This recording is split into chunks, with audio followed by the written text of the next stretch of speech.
Welcome to A Bit of Insight with Lisa Mosbey, your weekly dose of health, wealth, and everything else. What does it take to be a true trailblazer in business and in life? We're going to answer that question today. Hey, everybody, welcome to A Bit of Insight. I'm Lisa Mosby, your host. Of course, I'm here every week. My guest today has climbed both corporate mountains and literal ones. From 15 years at Apple as a leader in global marketing to hiking the entire 2,200-mile Appalachian Trail, raising nearly $100,000 for Parkinson's research. Susan Otten. No, Otten. I always say it wrong, you guys. She has this analogy and we're going to change it. It's Susan Otten. Ah, There we go. Susan Otten. She embodies what it means to lead with grit, vision, heart. Her journey is proof that leadership isn't just about the boardroom. It's about creating legacy and building community, walking the talk mile by mile. Susan's leadership path has taken her from CMO to COO and even CEO in each of these roles, mentoring entrepreneurs and founders worldwide. At Apple, she launched social media in 25 languages and guided brands that were distributed into 140 countries. This lady is a powerhouse. Welcome, Susan. Thanks for being with me. I'm sorry, that wasn't at Apple. That was at an agriculture company called AGCO. Oh, beautiful. AGCO. And then Yeah, you were at Apple for 15 years I and was you were at at it. AGCO. AGCO, yep, yeah. So that was where social media was launched in 140 countries, 25 languages. Yeah, That is yeah, amazing. yeah. And so tell us about how, what does trailblazing mean to you? Like, how would you define that word? Well, I always kind of wondered about it, Trailblazer, what does that mean? And then there's Yeah. even a vehicle called a Trailblazer, and what does that mean? And I got the answer when I hiked the Appalachian Trail, because there's what they call blazes, white marks on the trees to guide you along the route. And some places it's a very well-worn trail, but some places it's not. So you're always looking for the blazes on the trees. And the idea is that if you're Mm. at a blaze, you could see the next blaze, but sometimes not. But mostly it was really well marked and volunteers take care of it along the trail. So to be a trailblazer, I used to think it was, oh, you're just out there, going to it, right? You're blazing the trail, get out of my way, you could catch on fire if you're not careful. But I think instead now I've learned it's looking ahead. It's Yeah. looking for guidance. It's looking for those marks that wiser people have put in place. And and kind and gentle people make sure that those blazes are visible hundreds of years after they're originally painted on the trees. So it's really taken on a whole new definition for me. It's part of that leadership process, right? There was somebody there before, and you have Yes. mentoring in your background. Um, the lessons that you learned from Apple and it's agro, AGCO, app, a, one more time, AGCO, like AGCO. agriculture Thank you. company. Got it. Yeah, Apple and AGCO lessons. How do you tie? Let's just tie those two together really quick. Where you're the things that you were doing, 140 countries, 25 languages. That's blazing a trail. I mean, the people haven't been there before. How You're did right. you leave those signposts along the way for the people that came after you? What did that Yeah. look like when you're with your business experience? How did you tie that together from what you later did in life Yeah. walking that trail? Right. Well, it's interesting because in all three instances, technology was involved. I mean, of course, you would expect that at Apple, right? Technology leader. Mm, And um, and then at AGCO, I used things like Google Translate to help with the 25 languages. It was pretty mm, new at the time, mm. so not really spectacular, but kind of like AI, actually, that was getting better the more you used it. And because we didn't have really an easy, efficient way to translate really dynamic content, because you're posting blog posts and social media and all that's feed into the website, and you have to have translation automated. So technology played a big role there. And even on the Appalachian Trail, um, we we kept it technology light, literally as much as we could, because everything you need, you carry on your back for that 2,200 miles. So every ounce had to be justified and warranted. But one thing that we made sure we had was a battery pack so we could keep electronics charged. But I kept my phone in either off or in airplane mode so it wasn't constantly searching for connection and Mhm. therefore deleting the battery. Our daughter, we'll talk about her, I think, in a little bit, but she needed to have her technology on because she was our trailblazer. She was going first. She was watching the trail. She was watching crowdsourced comments on an app to make sure that we were staying where it was safe. We were on a safe trail. We knew where water was, kind of the basics of life on the trail.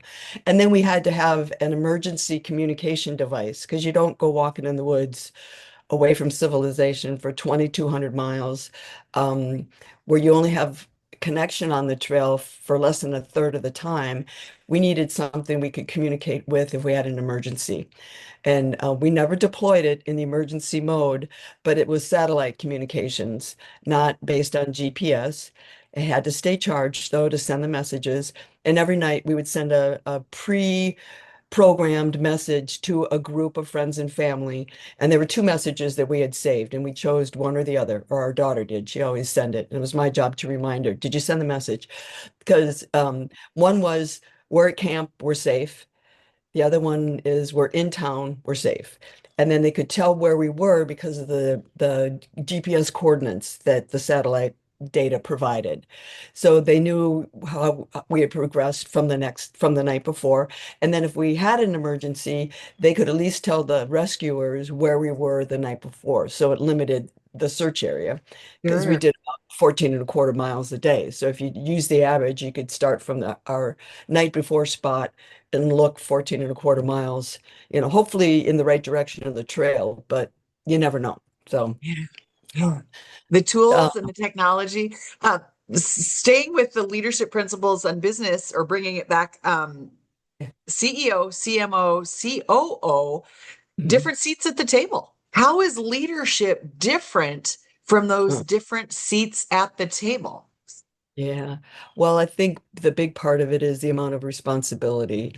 And it seems to me like the higher you go, like CMO is probably my first love because that's my background. That's, what my passion is and things like that. Um, and in the national role, like, or the global role, like AGCO was, I got to share and guide marketing, worldwide. But guide is really the operative word there. These were brilliant marketers marketing their brands in all these different countries. And the way we did it was kind of to stand up and communicate centers of excellence or standards, that kind of we wanted to have as a guidepost, but a guidepost, not a barbed wire fence. So Yeah. they still had autonomy to be able to speak in their voice, their brands, promise and things like that, because we wanted it to be authentic and true to the country that it was distributed in. Um, and then I think the other thing that's different is it's almost the higher you go, like CEO, you really have to listen and guide and coach.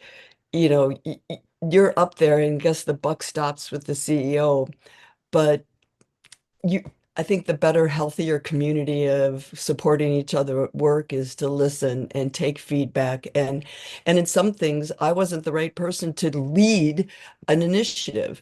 I needed somebody who was, smarter and wiser than I, and then to relinquish control of that and to say, you take this project, or this is your responsibility.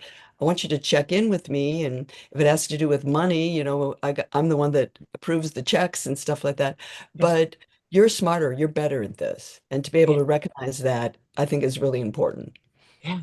Putting people in the right roles, the right positions, Yeah, and leading them, letting them have agency, letting them have the yeah, the control and letting go of control, trusting the people that you're surrounded with.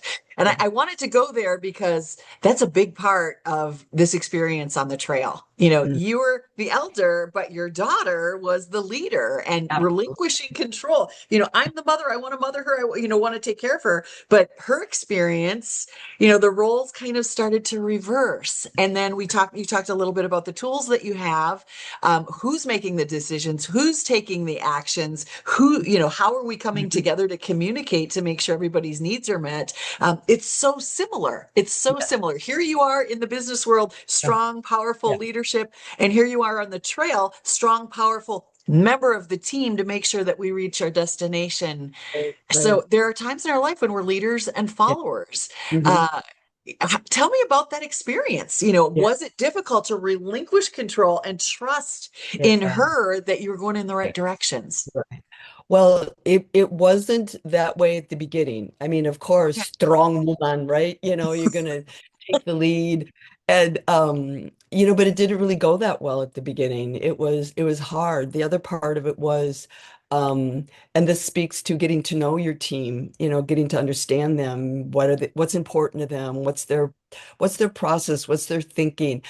I mean, she's my daughter, but we'd been apart for 9 years, 4 years of undergrad, 4 years of veterinarian school, and then 1 year as a veterinarian resident. And then she came home, interviewed for a job, accepted a job, and said, this was July when she got done with her residency. And then she said, great, thank you. I'm so excited. I'll see you in January. So we left July 14th and got back, or we finished the trail December 22nd, I think it was. And the company that she works for was so excited for her. They, introduced her as their new veterinarian and the backstory and why you won't see her for a few months and all that. Just so supportive and included her in another employee communication, later on down the trail. Hey, Greta's doing fine.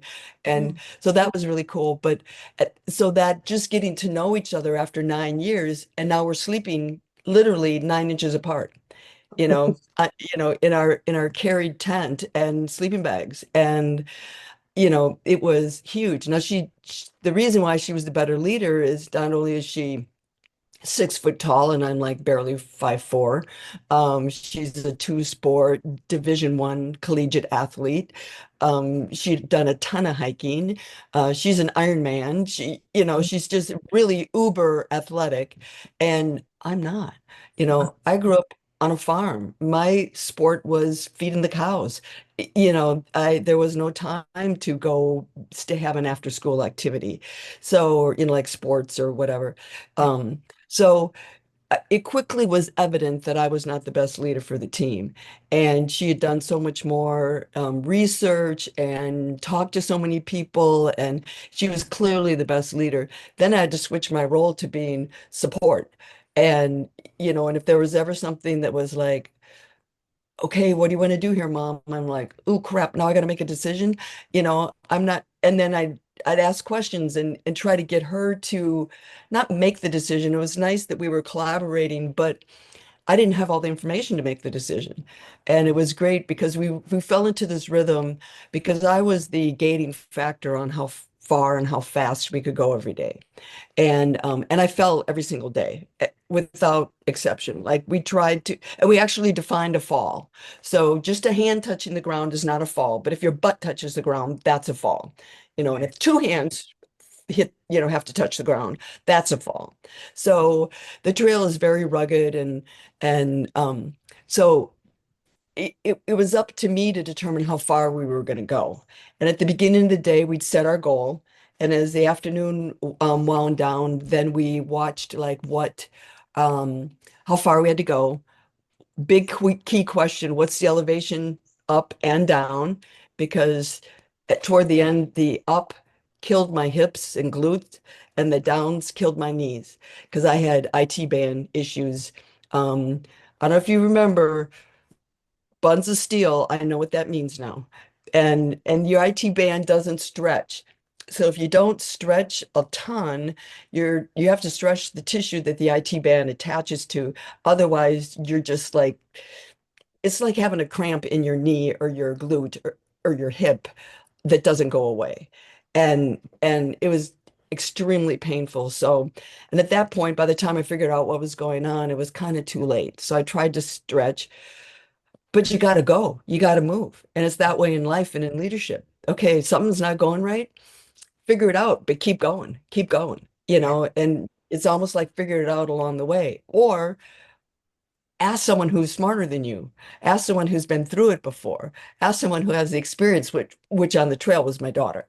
So it was it was an interesting experience. It was tough at the beginning, but once I figured out what was going on, I'm like, oh, be quiet, take a back seat, maybe not in the back of the bus, don't pout, don't go back way back there, but you've identified someone that's better at you, me in this situation, and it's that way in leadership.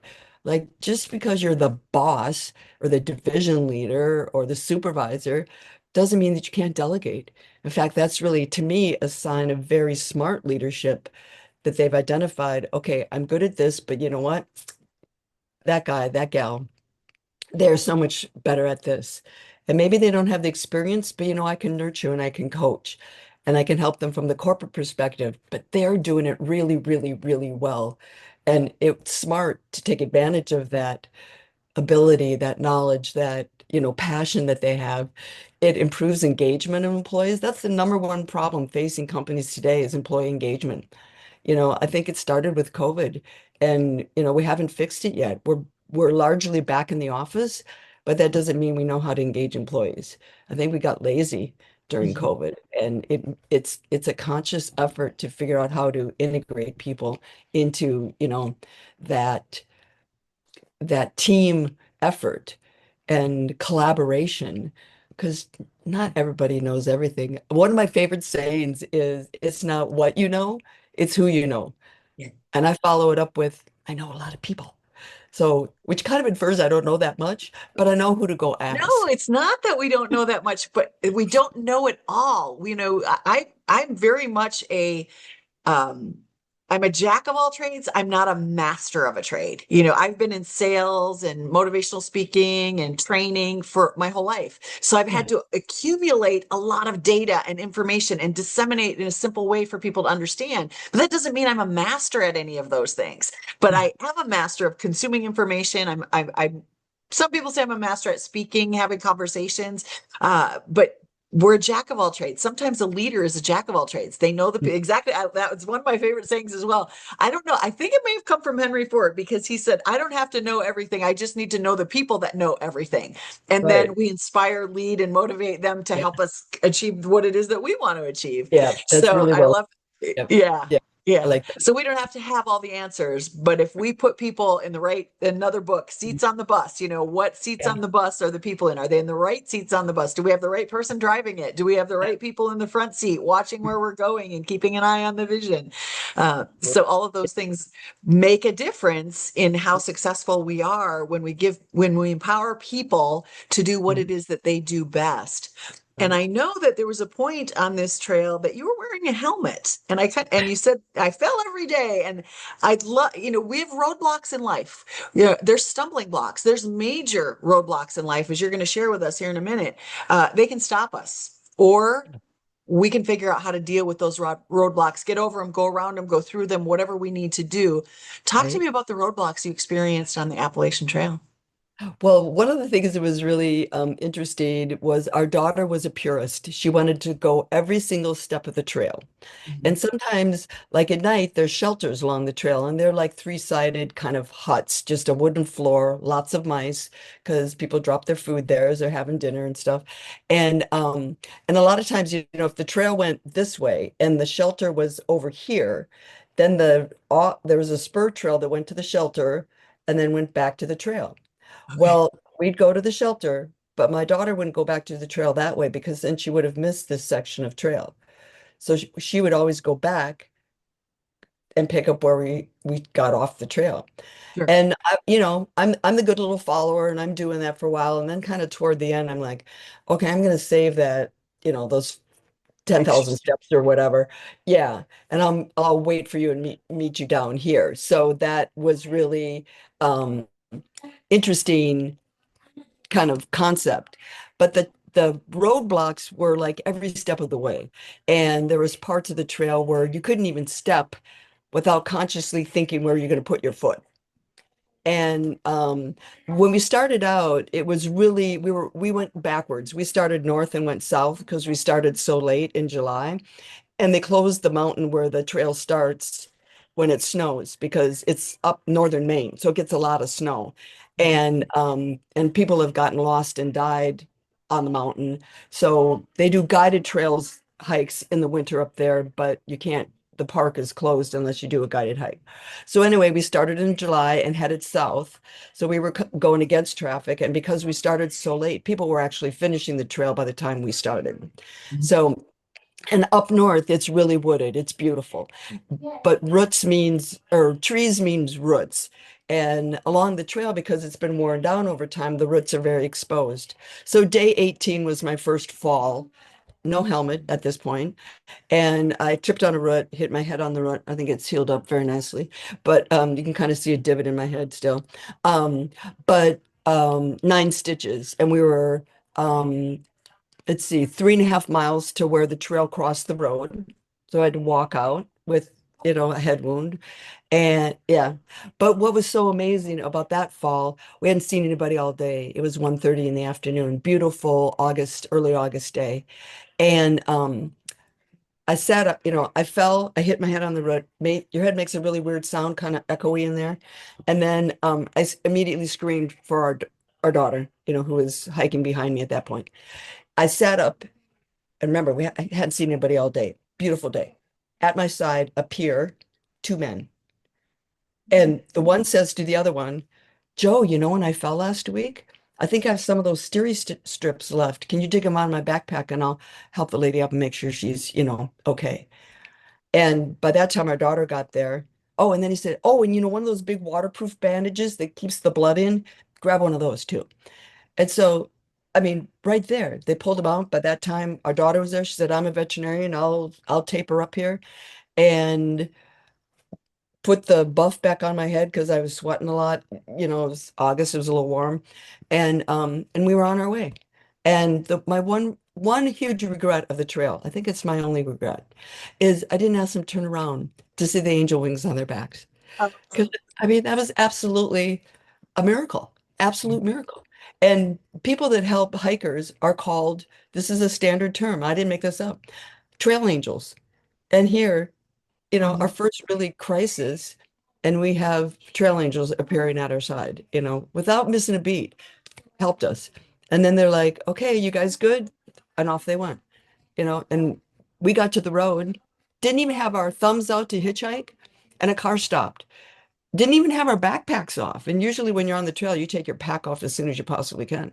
Yeah. And, the husband leads out the window, you gals need some help.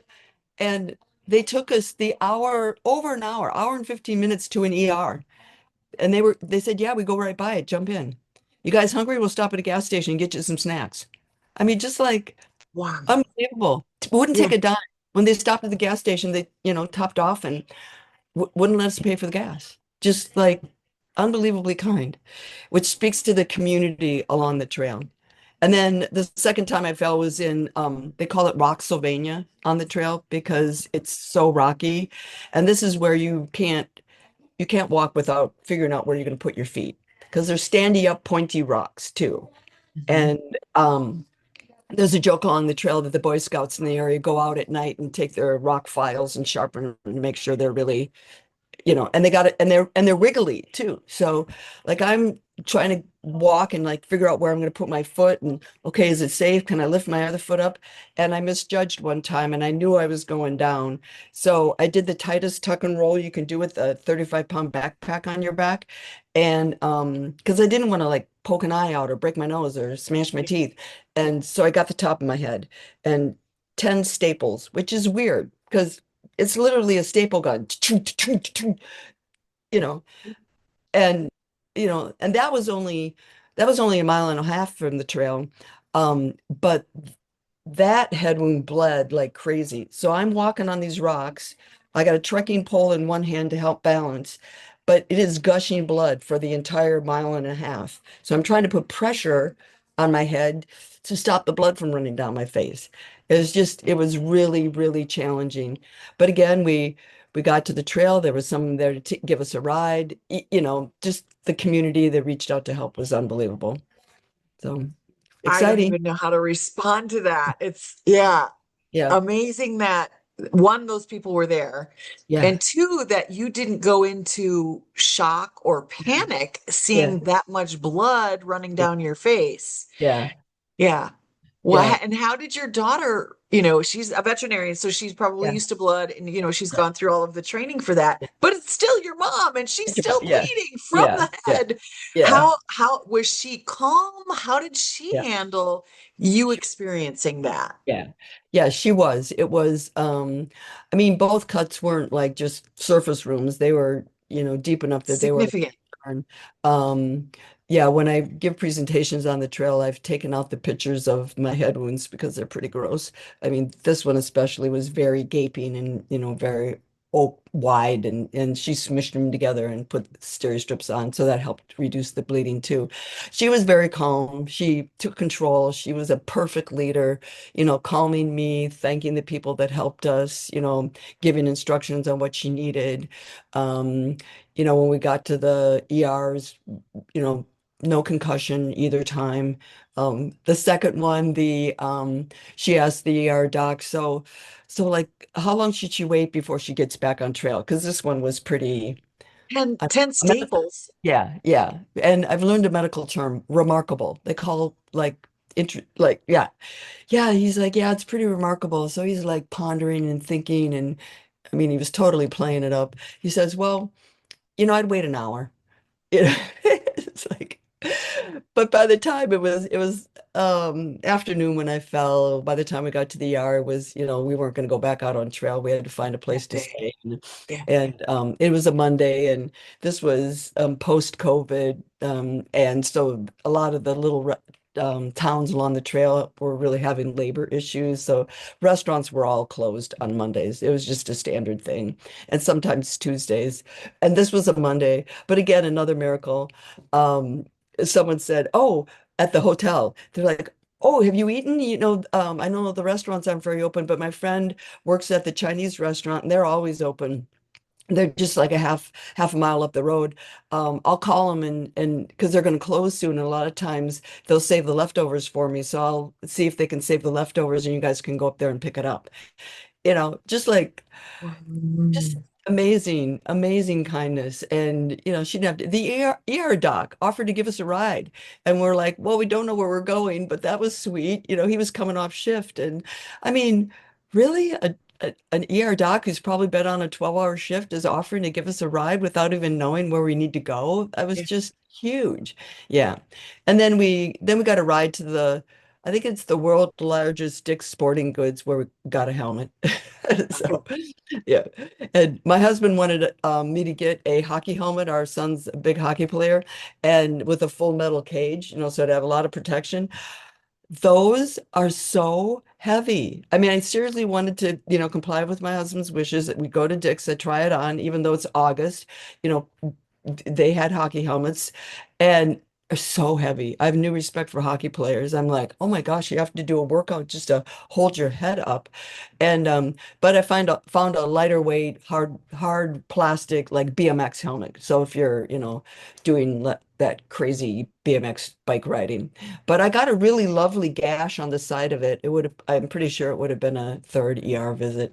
So I kind of like it's kind of one of the sweet memories of the trail, bittersweet memories. Someone said I should auction it off and put the money toward Parkinson's research. So I don't know when I get over not having the helmet, but you never know when I'm going to go hike again, so it'll come in handy. So Yeah. Yeah.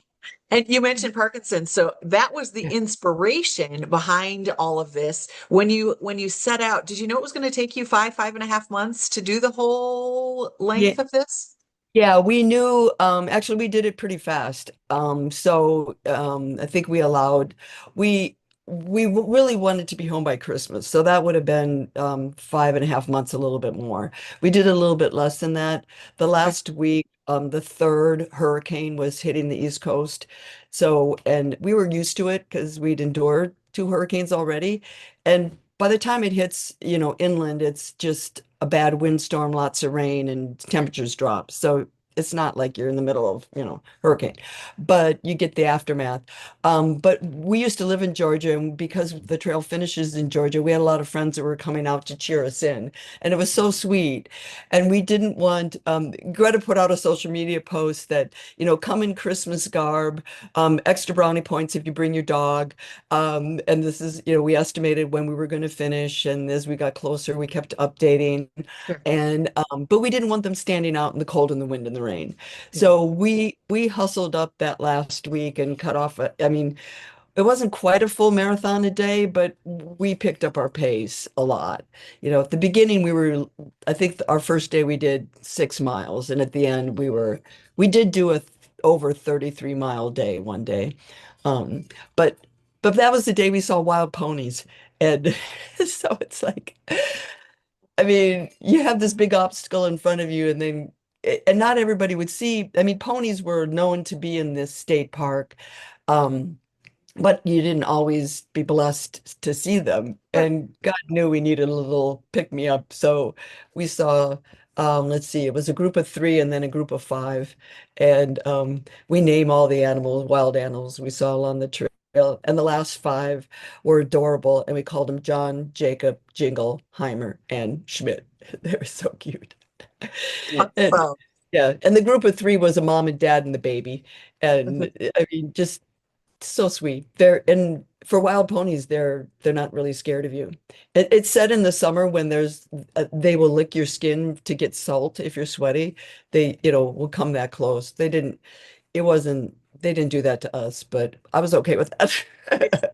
Yeah, they're wild. They're still a wild animal. Yeah, yeah, Let's talk raising awareness for Parkinson's, which was the reason that you did all this. yeah. Raised nearly $100,000, and then you were honored by the Michael J. Fox Foundation's Oh, great. for Rookie of the Year. Tell us about Yeah. that. Yeah. Yeah, it was great. Well, Greta had done a ton of activities, a couple marathons, an Ironman to raise money for Parkinson's. So, she was great at that. And We should say why Parkinson's. Why oh, oh Parkinson's? yeah. Yeah, my husband was diagnosed when he was 51 and did great for probably the first 10, 12 years or so. But it's an accumulative disease, the obvious symptoms are the mobility issues. But it's a cognitive disorder. So, the brain, the ability to remember, or it's really sad. And so we were aware that we were leaving him alone, but we had a good support network to help him while we were gone. Our son and his beautiful wife have lived close by, and they had him over for dinner, and checked in on him. And we have what we call our dog's grandma, who's here today, and she hangs out and cook for him and stuff like that too. So that was good, and we would check in. And his responsibility was to do a dumb dad joke of the day at the end of every video. So 96 videos, he had to come up with, the jokes. And toward the end, our daughter was helping to try to find these jokes.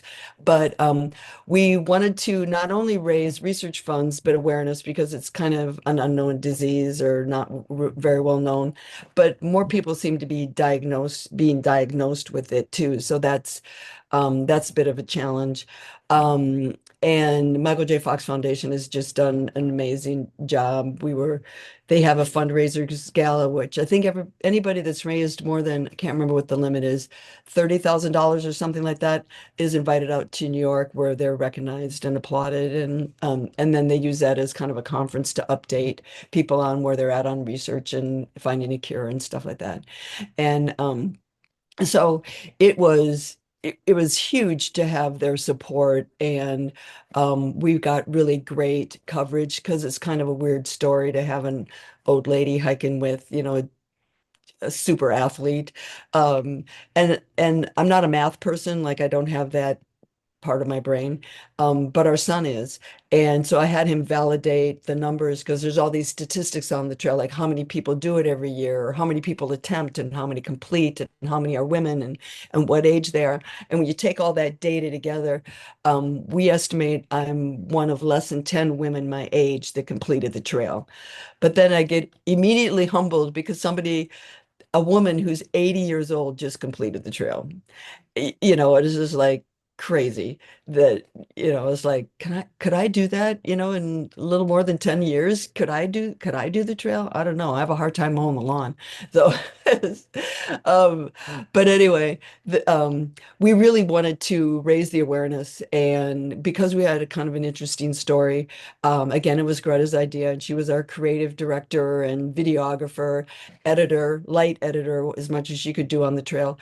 And then we had a wonderful, beautiful pro bono publisher that published the videos for us for free. 96 videos, smushed all the clips together, added the soundtrack. Shout out to John Wolf from the Rally Company out of Pewaukee, Wisconsin. Just so blessed by him. There's no way we could have done that. And that was our number one awareness channel and communication channel. People would post comments, and we'd encourage people to make donations in our video, and they'd say, "Hey, I donated. I'm so excited for you." And so it was really, really, really cool to have that opportunity. And we got a lot of comments from people that it was good, clean video. It was stuff that people enjoyed watching. They'd sit and watch with their kids.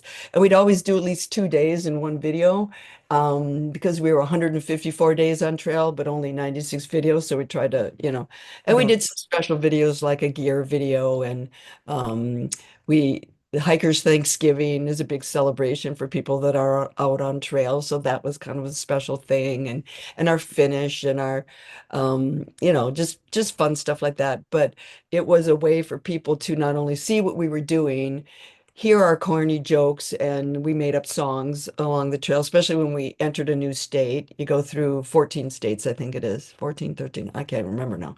And so we come up with raps, and we do cool stuff, and tell Ron would tell funny jokes. And so it was fun, and they felt like they could, talk, show their kids it. They could learn a little bit about, diseases and how this is hard. And, so it was good conversation starters for families too. And I mean, total strangers reached out to us again and again and again and said, go, keep going, don't stop. And I was talking to our daughter about this recently and kind of bring it back to the business world. It was interesting. We thought of it as our job. And it's like in the morning you wake up and you don't go, well, sometimes maybe you do, but it's like, oh, gee, do I really like this job? Do I really want to go into work? Do I really want to do it? Well, we're out in the middle of nowhere, and you get up, usually we were both awake before the alarm went off, usually quite early. We would time ourselves, how fast can we pack up and get going? We wouldn't eat right away. We wanted to like hit the trail and kind of break up the hiking. So we'd usually hike about an hour, hour and a half before we would stop and eat, and then you got a little rest. So I mean, we really had a process, but it was our job. We woke up, we packed up, we got going, we started the day. And there wasn't a single time, and Greta said she didn't have this thought either that, oh crap, we got to do it again. Oh, I don't really want to do this. Can I just catch a ride home? Where's the closest road crossing? I'm done. And even when I fell, and my husband was so sweet, Ron was like, well, I think you should take a break. Why don't you come home and I'll come out and, hike for you, and just, keep your place with Greta, and Greta can keep going. And it's like, okay, first of all, you have Parkinson's, and don't think that's really a great idea. Don't think you could do it, really. Way too challenging. Though the researchers now are looking at exercise and how the wonderful effects of exercise on mitigating the mobility issues of Parkinson's. Mhm. So hindsight, he probably would have been okay, because doing that kind of rigorous, strenuous exercise is the kind of exercise you need to push off it produces the production of dopamine, or stimulates the production of dopamine, which is what causes the mobility issues, because those cells in the brain die off. So it probably would have been great. He probably would have done just great. So I don't know. Maybe hindsight, I should have let him do it for a while. But no, we started together. We were going to finish together, and but he was at the end to cheer us in too. So he flew down from Minnesota to Georgia and clapped for us as we came in. It was great. Amazing. Yeah. Amazing. But many of us don't get the chance to do something extraordinary. So outside of our comfort zone for such a long period of time. The level of commitment and focus and endurance, the physical piece and mental and physical pieces that you went through, coming off the trail. I would venture to guess it's similar to folks who, come out of the military or just did something monumental, went to the Olympics, won a gold medal. You come off and it's like, there's got to be a letdown, after the mountains are climbed, both business and life. Yeah. What does that feel like? Oh, it was. And people along the trail talked to us about it and people would post about it. It is a definite thing that people can and do go into really deep, dark depression after the trail. Because how can you be that amount of time in God's glory and meeting these amazing, kind people? I mean, over 40 strangers helped us along the trail. I think we stayed in over 25 people's homes that we didn't know, and they just reached out to us and like, hurricanes are coming, weather's bad. It's snowing. Temperature's dropping. You got to get off trail. We'll pick you up here, but you got to give us about an hour and a half notice because that's about how long it'll take us to get there, and invite us into their homes and cook us a meal, give us a bed. The best ones were like, we each had our own bed. It was great. In our own rooms, that was even better. A hot shower. They did our laundry for us. They packed up snacks for us. They gave us Mountain Dews. It was like all that caffeine and sugar was much appreciated on the trail. And it didn't matter what you eat, you kept losing weight. So burn about 5,000 calories a day. So, um, but then you got to adjust to that. You're back. Now it's like, oh, I have a bed. I have a refrigerator. I don't have to get up and roll. Community is different. The Yes. community is different Yeah. when you leave that. Yeah. And then it's like, okay, what can we do next? Where can we go? Where can we hike? And every spring it happens again because that's when most people start the trail is early spring, like even February, if the weather is mild, because pe most people start in the south. So they start in Georgia. And, as they hit rough weather and stuff like that, but at least it's warm temperatures and there's not ice and snow on the ground.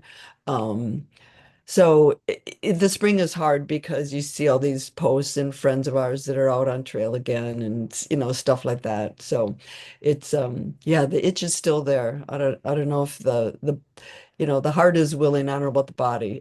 Sure. Yes. Yeah. So Yeah. what is next for you? Where are you headed now? What are Oh. you looking to do in the future? Well, it's kind of a time of transition. We have closed down our logistics business. I'm not ready to retire yet. I love speaking and sharing about the trail, using the lessons from the trail, which I break down into you got to have the right tools. Oh, but tools aren't any good if you don't know how to use them. You need the right training. And then most importantly, you got to have the right team. So who's on your team? Who helps you as a leader? Solve those problems, figure out the tools, figure out how to train your people. Who's your guiding light? And I love speaking on the trail to speak about the miracles of God. I mean, certifiable, write them up, send them to the Pope miracles that no way should a 66 plus year old woman be able to hike 2,200 miles enduring two ER worthy head injuries. And that's not counting all the other, I mean, I don't know if you can see it. Oh yeah, you can see it pretty good. I mean, the amount of scars and injuries I had just from, tree bites and falls on rocks and, it was brutal. And it just, I survived. I thrived. You know, God was so good. I mean, but part of it is you're in this beauty and you can hear God's still small voice. He's so polite. He doesn't scream at you. He Huh. just, hey, have you thought about this? You have so much time to think, to ponder, to talk to God. It's just like, wow, what am I going to do when I get home? What's going to be different? Am I going to change things? How am I going to do that? I'll be CEO again of our business. How do I do that? How do I do that? They've been getting along fine without me, right? You know, Yeah. so there's just so many amazing lessons to learn from the trails. I love speaking about it, doing workshops on it, coaching leaders, that whole employee engagement thing. I've done things for mental health counselors for their retreats. I mean, okay, not everybody can go hike 154 days, but what can you do for your My mental health? last question for you is what's one step that our listeners can take today to start trailblazing their own lives or their own business? Yeah. Where would people start? Well, I think you nailed it with the title of this podcast episode. What's your mountain? What obstacle do you have to climb? What's in front of you? And then I would go, once you have identified that, and that's kind of hard, um, because life's full of challenges, but what is the one that's holding you back or causing you to fall or, sending you to the ER? I mean, these are real things that happen to people that have mountains that they're trying to climb. So once you know that, and that takes a lot of work, and it's not easy work. Usually, I think either a good friend or a counselor or somebody to help with that, is a smart thing to do. But now you know your mountain. Now it could be creepy depressing if you can't figure out how to conquer it, how to climb it, how to endure it. So that's the thing that then I turn to the trail and it's like, wow, I learned so much. Tools, training, and team apply to everything in life. Everything. I mean, do you really want to go it alone? Do you want to? You couldn't walk the trail with nothing on your back. Even people that are running the trail still are carrying a couple of basics, you know. So, I mean, or have friends that are dropping food and supplies for them. I mean, you got to have something. I Mhm. mean, we learned what was really important. Toward the end, our packs were about 20 pounds. We didn't need to change into jammies at night. We didn't need that extra two pairs of socks. Yeah. One pair was doing it. It might have gotten wet at night, but for some reason, take your socks off, put them in the bottom of your backpack, and they're dry in the morning. I don't know why. I have no idea. I don't know how that physics works, but it works. I've So as learned long that with sleeping bags camping. Yeah. Put it as if you have wet stuff, put it on and crawl in your sleeping bag. By morning, yeah, you'll be dry. it's Yeah. crazy. Yeah, I don't get that. But I mean, it's great. It's really great to, have learned those lessons and now to be able to apply them. And I look Yeah. forward to, when our grandson is old enough to, already I'm teaching him nature. When I'm over there babysitting, man, we are walking outside. He's in the stroller, but, we're we're looking at the birds and we're looking at the trees and, even the weeds are beautiful. I mean, there's, With mine, yeah, great nieces and nephews too. I got in trouble from some of the moms. Don't teach the kids what things are good for medicine because they're telling kids at the playground. You're going to oh, get them in trouble.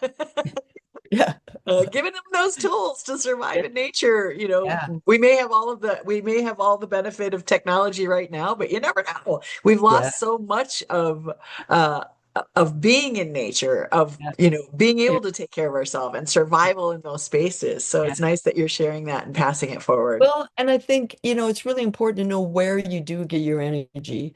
Is it is it exploring nature? Not everybody, is into that. Maybe it's learning, maybe it's crossword puzzles, maybe it's going to museums, maybe it's having coffee with a friend.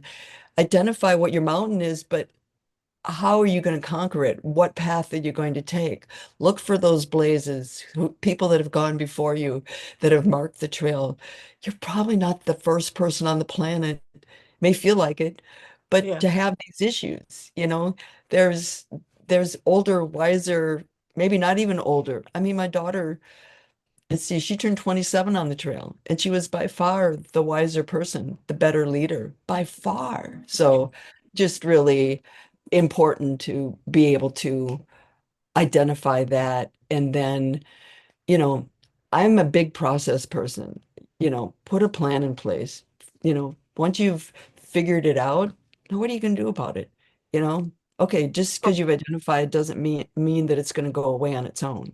yeah. You know, the I devil think has we'll a leave it. I think we'll leave it there. We'll wrap it up right here. Susan, thank you so much for being with me and sharing this story. It's an amazing insight, and I take chances, but I've never done something quite that risky. So who knows what the future holds, what age it'll be, but Yeah. I hope we've inspired some people who've been thinking about it, Yeah. or have a longing in their heart to Yeah. go for it, whatever Right. it is. Right. Yeah.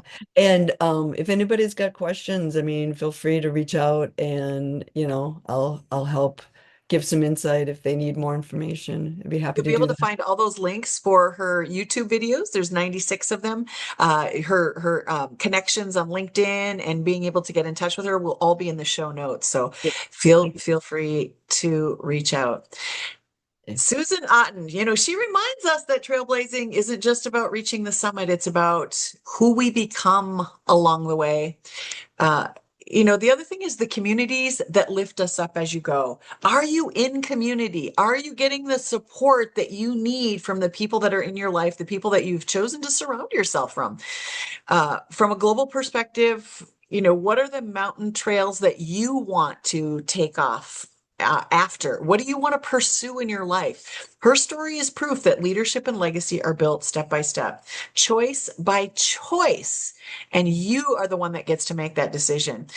Susan is inspiring you to climb your own mountains with courage, compassion, and community. So take that first step today. Make a decision, make a choice, and start pursuing whatever it is that lights your heart on fire. Come back next week. Thank you, everybody, for listening. We appreciate you being here. See ya. Bye. Thanks for joining me on A Bit of Insight. To get more involved with our wellness community, grab a copy of my book, Live Well, Travel Far, or to explore our travel offerings, visit the website at insightcenterforwellness.com. And if today's episode gave you something to think about, leave a review and please share it with a friend. This is Lisa Mosbey reminding you to live well, travel far, and always follow your insight.